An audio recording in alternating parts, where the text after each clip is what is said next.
The Last Loaf, a story of trust and provision.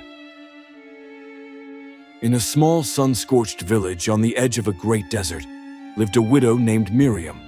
Her house was little more than a hut of clay and straw.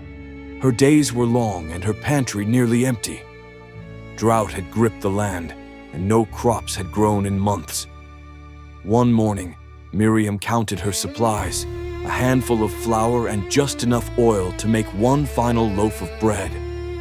She sighed and whispered to her young son, "Today we eat, and tomorrow we shall see." As she bent over her small fire, a shadow appeared at the doorway. A man, dusty from travel and weary from the sun, stood and spoke gently. "Would you give me a little water in a jar that I may drink?"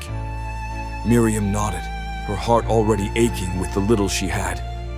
As she turned to fetch the water, he added, "And please, bring me a piece of bread." She stopped. Bread. She barely had enough for her son. Her voice trembled. "As surely as the Lord your God lives, I have no baked bread, only a handful of flour in a jar and a little oil in a jug. I am gathering a few sticks to take home and make a meal for myself and my son, that we may eat it and die." The stranger looked into her eyes, not with pity, but with peace. "Do not be afraid," he said. "Go home and do as you have said. But first, make a small loaf of bread for me. Then make something for yourself and your son. For this is what the Lord says: the jar of flour will not be used up, and the jug of oil will not run dry until the day the Lord sends rain on the land." Miriam stood silent. Could it be true? Something in the man's voice, something in his calm, moved her heart.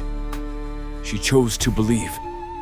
She returned home, mixed the last of her flour and oil, and baked a small loaf. She gave it to the man, who blessed her and sat peacefully outside. Then she looked back at her jars, and her hands trembled. The flour was still there, and the oil, still enough for another loaf. And the next day, again and again. Days turned to weeks, and her jars never emptied. God had seen her need and her faith.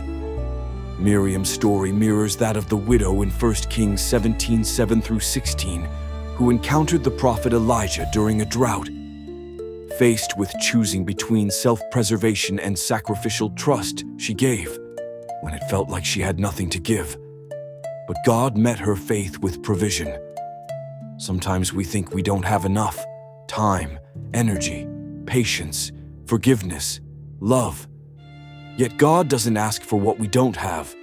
He asks for what we do. And when we offer even a little with a trusting heart, He multiplies it. Just like the jar of flour and jug of oil, our strength will be enough for each day when placed in God's hands.